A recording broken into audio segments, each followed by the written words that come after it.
The Honda VFR, one of the greatest inventions ever created by mankind, with only one known flaw, and that's the topic of today's mystery.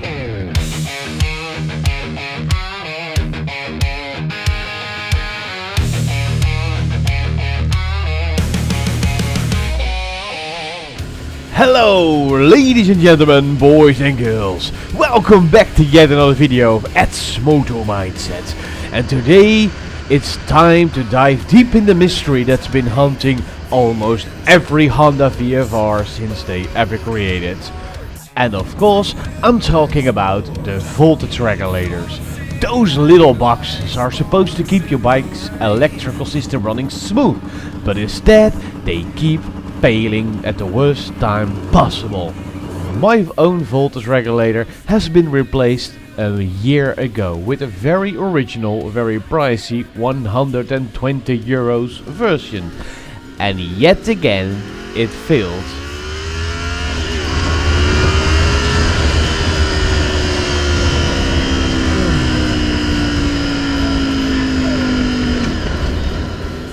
So let's start with the beginning. How do you know your voltage regulator is dying? Well, there are a few things that can happen when your voltage regulator is dying, but the first thing I noticed is my headlights keep dying. So there's basically going way too much voltage to the headlight and then boom, headlight gone.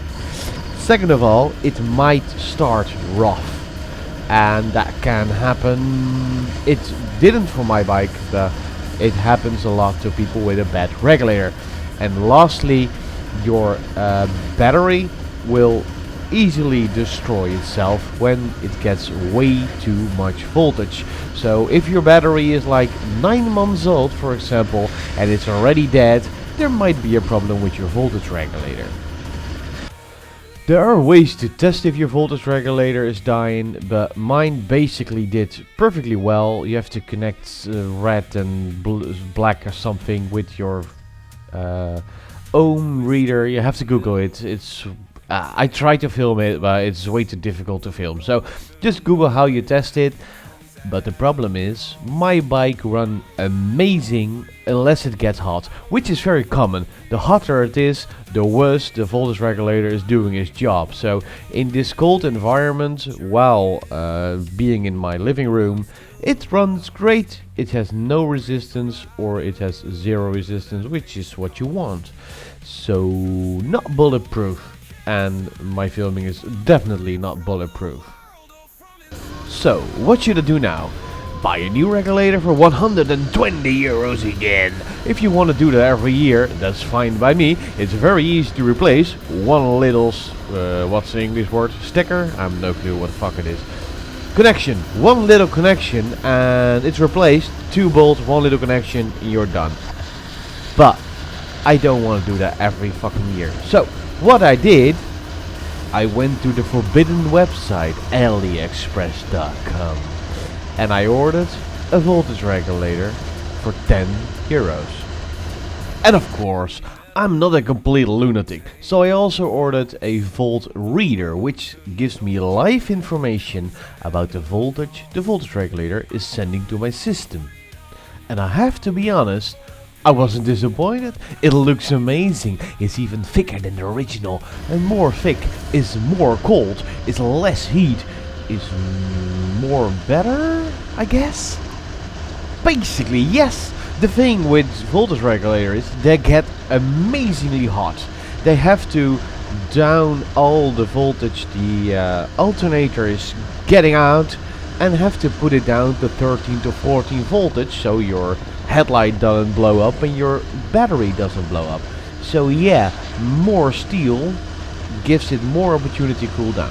Of course, the stuff inside the regulator can be of less quality material, but we have to find out yet. So, how is it working so far? I installed this very cheap, very little voltage regulator 3.5 months ago, and this is how it went. Installation flawless. The first thing I noticed is that my normal light would flicker a little, as long as I have the old voltage regulator, it would do that. And I always thought that was because I installed LED in a very old machine.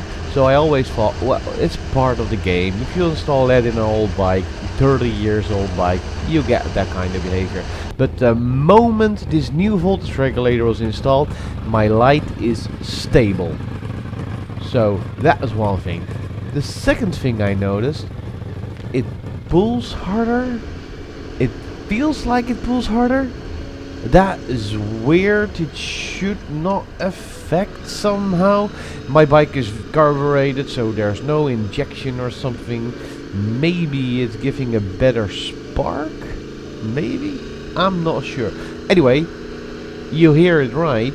I had nothing to complain so far, and it survived 3.5 months, which is 25% of the 120 euros original voltage regulator. So I basically are cheaper anyway already. So, and of course I have the live voltage meter, which is perfectly balancing between 12.5 voltage low revs and 14 voltage. I never seen it spike above or below, which is incredible, which is exactly what it has to do. I have no clue for how long it will stay this way, but for now I'm a very satisfied customer. So where do that leave us? I think if you have a little bit of knowledge how a voltage regulator works, and you are willing to risk your battery and maybe some other electrical parts I'm not aware of, I should give it a try.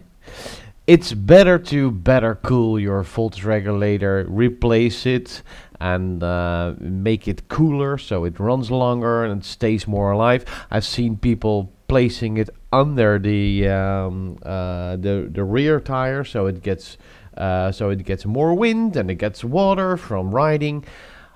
But I'm lazy AF, so I just choose the cheap, fast, dirty way.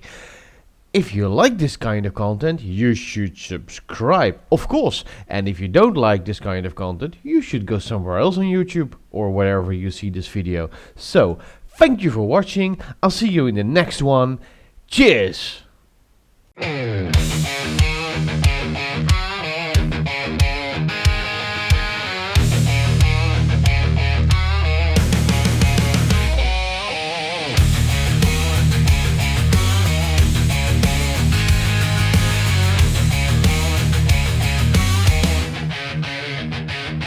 I'm gripping tight, the engine roars, a road unmarked through endless war.